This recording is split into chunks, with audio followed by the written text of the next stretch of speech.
I saw her name on his laptop. Why is Pamela messaging you? I asked. He froze. Then I scrolled and realized they'd been laughing at me for months. And the truth was, Pamela Bailey, my employee, the one I hired, the one I trained, and my husband, Matthew Campbell, was texting her like I didn't exist. I remember my hand hovering over the trackpad before I actually started scrolling. Like I still had a choice. Like I could just close it, pretend I never saw anything, and keep living whatever version of my life I thought I had. I wish I had that kind of ignorance in me. I don't. So I scrolled. It wasn't just flirting. It wasn't even something I could downplay in my head to make it hurt less. It was detailed, comfortable, ongoing. The kind of conversations people have when they've already crossed every line and stopped feeling guilty about it. Lunch plans. Late night messages. Jokes about timing things so I wouldn't notice. There was one message that stuck with me. Pamela had written, "She really trusts you." And Matthew replied, "That's what makes it easy." I didn't cry. I didn't feel anger right away either. It was something colder than that. Like everything inside me just flattened. I closed the laptop, cleaned the kitchen, and went to bed. He was asleep, breathing like nothing in his life was wrong. I remember standing there for a second, just looking at him, trying to match that version of him with the one I just saw on that screen. They didn't match. I didn't sleep that night. Not really. I just lay there staring at the ceiling, replaying every normal moment we'd had recently, trying to see where it had actually stopped being real. The next morning, everything looked the same. Same apartment. Same routine. Same coffee machine making that quiet clicking noise. Matthew got ready for work like usual, kissed me on the cheek like it meant something, and left. I said nothing. And then I went to work. Raleigh traffic was slow that morning, or maybe it just felt slower because my head wouldn't stop spinning. I kept thinking about how I was about to walk into an office where she would be. Where I'd see her face like I hadn't just read everything. I parked, sat in the car for a minute, and forced myself to breathe normally before going inside. The office looked exactly the same as it always did. Open desks, glass meeting rooms, people already halfway into their day. Nothing about it reflected what I knew now. Pamela was at her desk when I walked in. She smiled when she saw me. "Morning, Catherine." Like nothing had changed. "Morning," I said, and kept walking. I don't think she noticed anything. Or if she did, she hid it well. That was the first moment something shifted inside me. Not because of Matthew. Because of her. Because she could stand there, look me in the eye, and act like everything was normal. Like I was just her manager. Like she wasn't sleeping with my husband. I went into my office, closed the door, and sat down without turning on my computer. I just stared at my desk for a while, letting everything settle. I kept asking myself one question. Do they think I'm stupid? Because it didn't feel like just betrayal. It felt like I was being made into something small. Something easy to lie to. That's what stayed with me. I didn't confront Matthew that day. I didn't confront her either. I just watched. That entire week, I watched everything more closely than I ever had before. At home, at work, even in small conversations that used to feel meaningless. Matthew started making more sense in the worst way. The vague answers. The late nights. The way he never really looked at me when he talked about work anymore. And Pamela. Once I was actually paying attention, things started to stand out. Missed deadlines that didn't get addressed. Tasks she said were finished but weren't. Hours logged that didn't match the actual workload. Small things on their own, but together they painted a different picture. Before, I would have corrected it quietly. Coached her through it. Protected her, even. I had vouched for her when she got hired. I pushed for her to get more responsibility early. I trusted her. That trust was gone. And without it, everything looked different. One afternoon, she came into my office with a question about a client report. Same confident tone, same casual energy, like we were still in that mentor-mentee dynamic. "Hey, quick question about the Miller account," she said. I looked at her for a second before answering. It wasn't anger. It wasn't even hatred. It was something quieter. Distance. "What part?" I asked. She explained, leaning slightly against the doorframe like she always did, comfortable in a way that made my skin crawl now. I answered her question. Straightforward. No extra explanation. No guidance beyond what she asked. She paused before leaving. "Everything okay?" There it was. That moment where she almost noticed. "Yeah," I said. "We're just tightening processes." She nodded slowly, like she was trying to read between the lines, then left. The second she walked out, I knew what I was going to do. Not because I wanted revenge, but because I was done protecting people who didn't deserve it. I didn't invent anything. That's important. I didn't create problems that weren't there. I just stopped ignoring the ones that were. I started documenting everything. Deadlines missed. Inconsistencies in reports. Communication gaps with clients. I wrote it all down the way I would for any employee who wasn't meeting expectations. Clean. Objective. By the book. No emotion. At the same time, I pulled myself back completely. No more mentoring. No more giving her opportunities she hadn't earned. No more covering for small mistakes. Just structure. Just accountability. At home, things were quiet. Matthew didn't know I knew. Or if he suspected anything, he didn't show it. He kept moving through life like everything was manageable, like whatever he was doing wouldn't catch up to him. That might have been the part that hurt the most. Not the cheating. The assumption that I'd never do anything about it. After about a week, I finally confronted him. It wasn't dramatic. No yelling. No tears.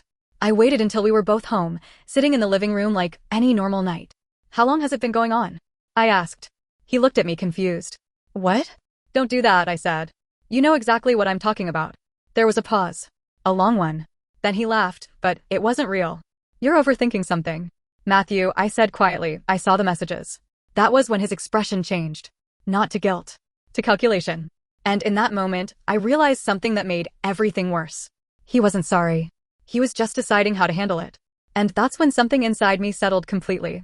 Because whatever happened next, I already knew I wasn't going to lose control. I was going to stay exactly like this. Calm. Quiet. And very, very aware. He didn't apologize. That's the first thing I noticed after I told him I knew. Matthew just leaned back slightly, like this was an inconvenience he had to deal with, not something he'd actually done to me. He ran a hand through his hair and said, "It's not what you think." I almost laughed at that. "It's exactly what I think," I said. "How long?" He hesitated, then shrugged. "A few months." "A few months." I nodded slowly, like I was processing something small. "With Pamela, my employee." He didn't respond to that part. Instead, he said, "It's not serious. It just happened." I remember looking at him and thinking, "You really believe that's enough? You're sleeping with someone I hired," I said. "Someone I trained. And you're telling me it just happened." He sighed, like I was making it harder than it needed to be. "Catherine, don't turn this into something bigger than it is." That was the moment everything clicked into place. Not the cheating, the disrespect. The assumption that I'd just absorb it and move on. I didn't argue. I didn't push. I just said, "Okay," and stood up. He frowned. "Okay. Yeah," I said. "I hear you." And I walked away. That confused him more than anything else would have. Because he expected a reaction. He expected emotion. Something he could respond to or shut down. Instead, I gave him nothing. At work, I stayed exactly the same. On the surface. Inside, everything had shifted into something colder and more structured. I wasn't reacting anymore. I was observing, documenting, and letting things play out exactly as they were. Pamela started to feel it first. She became more careful around me, more formal. The casual tone she used to have disappeared. She stopped lingering in my office, stopped asking unnecessary questions. She knew something had changed. One morning, she knocked on my office door. "Do you have a minute?" "Come in," I said. She sat down across from me, hands folded in her lap. That confidence she used to carry so easily, it wasn't gone, but it was quieter now. "I feel like things have been different lately," she said. "Did I do something wrong?" For a second, I just looked at her. This was the closest she'd come to acknowledging anything. "You're not meeting expectations consistently," I said. "We're adjusting accordingly." Her expression tightened. I didn't realize there were issues. "There are," I said, and turned my screen slightly so she could see. "Missed deadlines here. Incomplete reports here. Inconsistent hours logged. These have been ongoing." She leaned forward, scanning the notes. "I mean, some of these are minor." I thought. "You thought I'd fix it for you," I said, not raising my voice. "That's not how this works." Silence filled the room. She sat back slowly. "Okay, I understand." But she didn't. Not fully. Because she still thought this was just about work. Within a few weeks, everything moved exactly the way it should have. Formal warnings. Documentation. A structured performance plan. Clean. Professional. Unavoidable. Gregory King from HR handled the official process. He didn't ask questions beyond what he needed. Everything I provided was solid, consistent, and justified. There was nothing emotional about it. That's what made it impossible to challenge. Pamela tried to push back at first. She requested meetings, asked for clarification, tried to explain certain issues. But every explanation led back to the same thing. The work didn't hold up.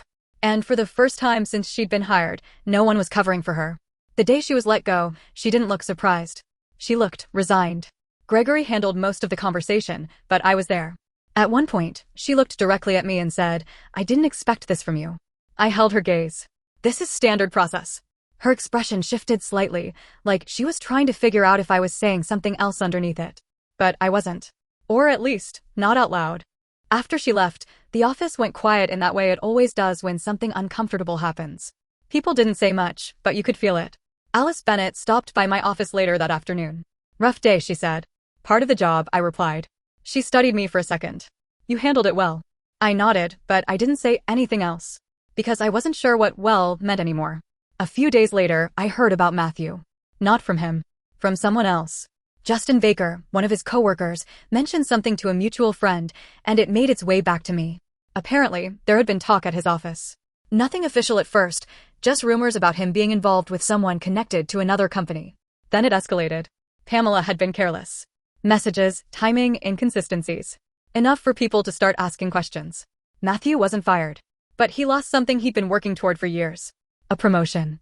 And more than that, he lost credibility. That kind of thing sticks. When I asked him about it, he downplayed it again. Office politics, he said. It'll pass. I just nodded. Because for the first time, I didn't care if it did. We separated a few weeks after that. No big fight. No dramatic ending. Just a quiet conversation where neither of us pretended there was anything left to fix. Now I live alone in a smaller place on the other side of Raleigh. It's quieter. Simpler. There's no tension sitting in the background of everything. Work is steady. Structured. Predictable. Exactly the way I used to like it. Sometimes I sit with everything that happened and try to figure out where the line actually was. Because I didn't lie. I didn't fabricate anything. I didn't expose them publicly or try to destroy them in some dramatic way. I just stopped protecting them. I let things unfold exactly as they were. And that was enough. Some days, that feels justified. Other days, it feels like I used my position in a way I can't fully defend, even if everything I did was technically correct. I think about that moment in my office when Pamela asked if she'd done something wrong. And I think about the way Matthew looked at me when he realized I knew. Neither of them ever actually asked for forgiveness. They just assumed I'd adjust. That I'd stay quiet and keep everything balanced for them. I didn't. I stayed quiet, yes. But I changed the balance. And now everything is even. Or at least, that's what I tell myself. I don't know if what I did was right. I don't know if there was a better way to handle it that wouldn't have led here. All I know is that I didn't lose control. I didn't explode. I didn't break. I just stepped back. And let the truth carry its own weight. So I guess what I'm still trying to figure out is this. Did I handle it professionally the way I tell myself I did? Or did I let something personal shape every decision more than I'm willing to admit?